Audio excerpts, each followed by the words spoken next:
या न्यूज बुलेटिनचे सहप्रायोजक आहेत गोकुळ. महावितरण कंपनीच्या वतीने सर्वत्र प्रीपेड स्मार्ट मीटर बसवण्याचे काम सुरू आहे. पन्हाळ तालुक्यातील निवडे गावात ग्राहकांच्या परवानगीशिवाय मनमानी पद्धतीने महावितरण कंपनीने स्मार्ट मीटर बसवले आहेत. त्यामुळे नवीन स्मार्ट मीटर बसवल्याने गावातील सर्व ग्राहकांचे वीज बिल दुपटीने तिपटीने वाढीव आली आहेत. त्यामुळे वाढीव वीज बिलाचा लाखो रुपयांचा भुर्दंड ग्राहकांना बसला आहे.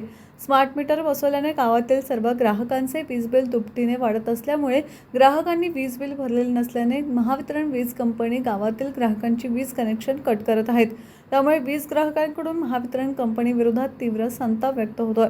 जुनी मीटर आणि नवीन बसवण्यात आलेली स्मार्ट मीटरमध्ये वीज बिलात मोठी तफावत येत असून गावातील अनेक ग्राहकांनी महावितरण कंपनीकडे तक्रारी दाखल केल्या, परंतु त्याची दखल न घेता वीज कंपनीकडून कनेक्शन कट करण्याचे काम सुरू असून गावातील जवळपास 40 कनेक्शन तोडले आहेत. यामुळे स्वाभिमानी संभाजी ब्रिगेड आणि निवडे ग्रामस्थांच्या वतीने महावितरण कंपनीचा निषेध करत महावितरण कंपनीच्या अधिकाऱ्यांना धारेवर धरले.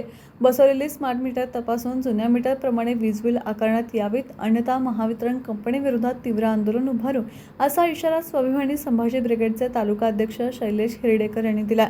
ज्या ग्राहकांचे वाढीव वीज बिल आले आहे त्या ग्राहकाच्या घरात डेमो मीटर बसून जुन्या आणि नव्या मीटरमधील तफावत बघून मीटर दुरुस्त केले जातील असे आश्वासन ग्राहकांना महावितरण कंपनीचे शाखा अभियंता रवींद्र मोहिते यांनी दिले. यावेळी स्वानंद पाटील, रघुनाथ सुतार, शरद मोरे, सुशांत पाटील, अशोक सुतार, रामभाऊ तांदळे, गुंडा पाटील यासह स्वाभिमानी संभाजी ब्रिगेडचे कार्यकर्ते आणि वीज ग्राहक उपस्थित होते. TV नेक्स्ट मराठीसाठी पन्हाळाहून दत्तात्रय धडेल.